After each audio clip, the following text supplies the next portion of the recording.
नमस्कार भक्तों, एस कथा भजन चैनल में आपका तहे दिल से स्वागत करती हूँ। बोलिए भक्त और भगवान की जय, वृंदावन बिहारी लाल की जय, उमापति महादेव की जय। भक्तों, आज मैं आपको एक प्रसंग सुनाने जा रही हूँ, एक कथा सुनाने जा रही हूँ। उसी कथा का एक प्रसंग है बड़ा रोचक कि श्रीमद् भागवत कथा के मध्य घटी एक विलक्षण घटना। मथुरा वृंदावन के मध्य में बसे धरौरा गांव में का निवासी कल्याण सिंह एक राजपूत था, जो कि एक पवित्र हृदय वाला था।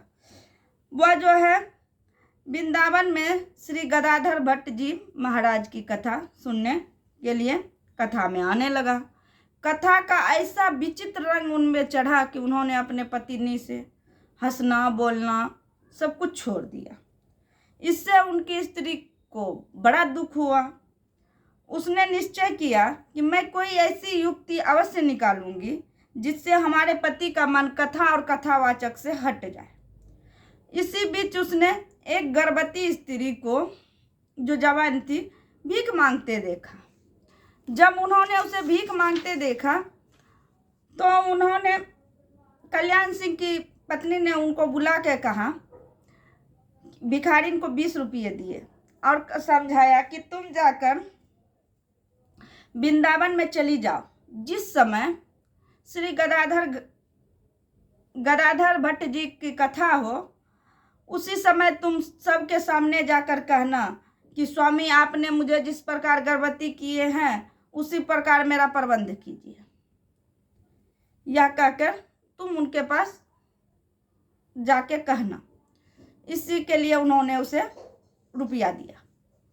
बेचारी भिखारी थी, रुपया के लोभ में आके चली गई। जब श्री भट्ट जी महाराज की कथा हो रही थी, जब कथा समाप्त हुआ तो वह वहीं पे जाकर कहने लगी कि हे स्वामी, जिस प्रकार आपने मुझे गर्भवती किया उसी प्रकार से आप मुझे मेरे जीने के लिए प्रबंध कीजिए, रहने खाने के लिए। उस भिखारिन की बात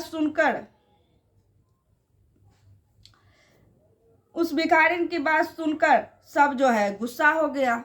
सब उस भिखारिन को मारने के लिए दौड़ने लगा। उनकी बातों से गदाधर भट्ट जी ने कहा, आओ आओ बैठो, मैं तो नित्य मन में तुम्हारा ही ध्यान करता हूँ, तुम न जाने कहाँ चली गई थी। श्रोताओं ने जब यह बात सुनी तो उनके मन में जो है बड़ा दुख हुआ। वह कहने लगे, यह स्त्री झूठी है, झूठ कह रही है, इसे मारो, दूर भगा दो। यह सुन के उनके प्राणों की रक्षा के लिए श्री गदाधर भट्ट जी खड़ा हो गए और कहे, यह स्त्री बिल्कुल सही बोल रही है। यह कहकर श्रोताओं को बड़ा दुख हुआ कि महाराज जी ऐसा कैसे कर सकते हैं। श्रोताओं में श्री राधिका वल्लभ दास जी नामक एक संत बैठे थे। वे बड़े बुद्धिमान थे। उन्हें भी भिखारिन और भट्ट जी का संवाद सुनकर बड़ा दुख हुआ। उन्होंने उस भिखारिन को एकांत में बुलाकर कहा, उसे समझाया कि तुम सच सच बता दो बात क्या है। यदि नहीं बताओगी, उसे खूब डराया, यदि तुम नहीं बताओगी तो तुम्हें मार दिया जाएगा, यदि तुम सच्चाई बता दोगी तो तुम्हें छोड़ दिया जाएगा।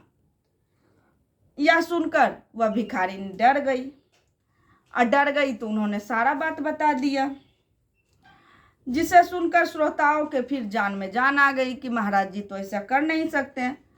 कल्याण सिंह ने जब अपनी स्त्री की करतूत सुनी तो उन्हें बड़ा क्रोध आया। वे तलवार लेकर अपनी पत्नी को काटने के लिए दौड़े तो महाराज जी ने उनका तलवार पकड़कर उनकी पत्नी की रक्षा की। वह बोले कि इन स्त्रियों ने तो हम पे बहुत दया की है, इन्होंने हमारे अहंकार और प्रभुता रूपी पिचासनी को से हमें बचाया है। श्री भट्ट जी का स्वभाव देखकर दोनों स्त्रियों के मन में बड़ा ही गलानी हुआ कि ये तो जो अपराध करता उन्हें भी क्षमा कर देते हैं। दोनों एक नंबर की भक्ता बन गई, भिखारिनी और जिन्होंने इन्हें बदनाम करने के लिए भेजा था। बोलिए भक्त और भगवान की जय, वृंदावन बिहारी लाल की जय, उमापति महादेव की जय। भक्तों, यदि यह कथा आपको पसंद आई हो तो प्लीज इसे लाइक, सब्सक्राइब, शेयर एवं कमेंट अवश्य करें। धन्यवाद।